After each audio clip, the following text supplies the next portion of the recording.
क्या आप हैं तैयार? आने वाला है देश का सबसे बड़ा त्योहार।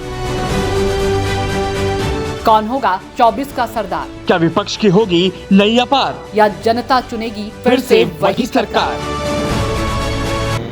मुख्यमंत्री मध्य प्रदेश योगी है। तो चुनाव की बात करें तो मैनपुरी जनपद में सपा का गढ़ रहा है, तो किस तरीके से चुनाव को देख रहे हैं आप? सपा का गढ़ पहले था,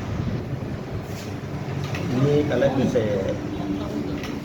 इस समय हम लोग कम से कम 2 लाख मतों से जीत रहे हैं। उनका गढ़ अब की बार 100 में 100% ध्वस्त हो गया।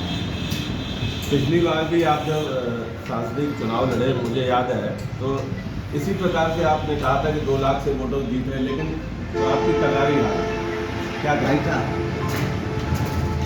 जो माननीय डिम्पल जी अभी जो चुनाव लड़ रही हैं, वो पल्लू लगा के बहन मायावती जी के पैर छू रही। उससे पहले हरिजन मेरे समर्थन में था, भले ही उनका गठबंधन था, लेकिन फिर भी मैनपुरी लोकसभा में मेरे समर्थन में था। लेकिन बहन मायावती जी आ गई, उसके बाद पूरा हरिजन ऐसी वोट सब खत्म हो जाता था।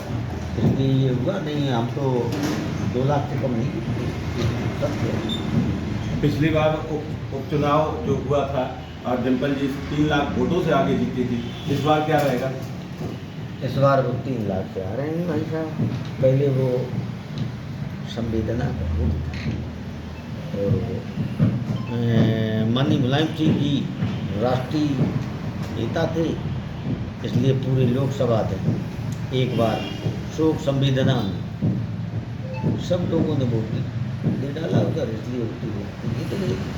अब वो वोट सब मेरा था, मेरी तरफ आएगा, इसलिए अब 3 लाख कम से कम। किस मुद्दे पर आप चुनाव जीत लेंगे? अब ये बताओ, आप ही बता दो, मुद्दा रह कौन सा गया? कोई मुद्दा ऐसा रह गया? सब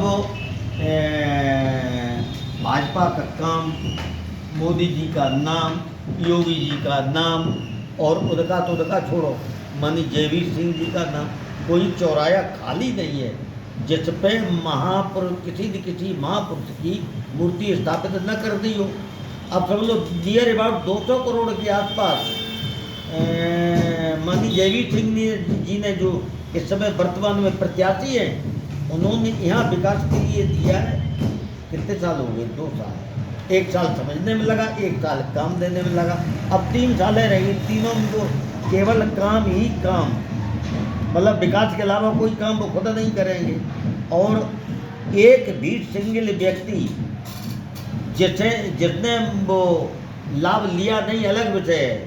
जैसे बहुत दिग्गज है, उन्होंने लाभ नहीं लिया, न आवास का लिया, न लेटिन का लिया, न गैस का लिया, मतलब अन्य किसी वो तो एक अलग विषय है। न हर आदमी किसी प्रकार से माननीय मोदी जी का और उनकी योजना का लाभ लिया है। अच्छा, हम थोड़ी गलती कर गए, जैसे जो बड़े लोग हैं जिन्होंने और लाभ नहीं लिया, लेकिन वैक्सीन का तो लिया ही लिया है, तो लाभ उन्होंने भी लिया है। इसलिए ये वो कहीं वोट गड़बड़ करते हैं तो वो अलग विषय है। न ज़्यादा से ज़्यादा हम लोग 75% तो इस समय हम लोग ठोस अपने वोट मानते, अब 25% रह गया, उसमें भी थोड़ा बहुत पा जाएंगे अभी। 3 लाख से तो स्वाभाविक है इतना। डिम्पल जी ने 3 लाख वोट पिछली बार जीता था, तो इसको हराने के लिए एक करनी बात तो होगी, तो इसे क्या प्लान किया? किस तरीके से रणनीति क्या आपने बनाई? देखो, हम लोग पूरे 5 साल, चाहे वो छोटा नेता हो कि बड़ा नेता हो, कार्यकर्ता के रूप में बराबर 5 साल जनता के बीच में हम लोग रहते हैं। और ये लोग असली आदमी हैं।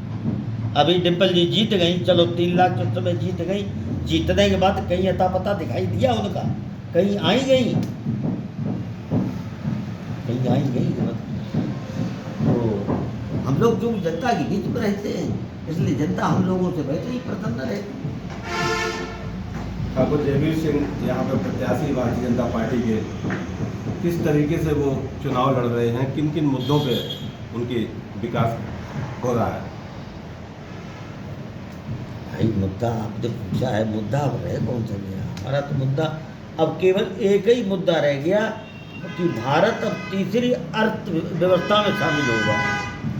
समाजवादी पार्टी का विश्वास है कि करारी हार होगी बीजेपी।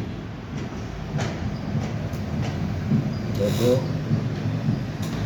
डिम्पल का हारना जीतना ये सत्य में तो हो गया है। अब ये एक थंब रूल बन गया है।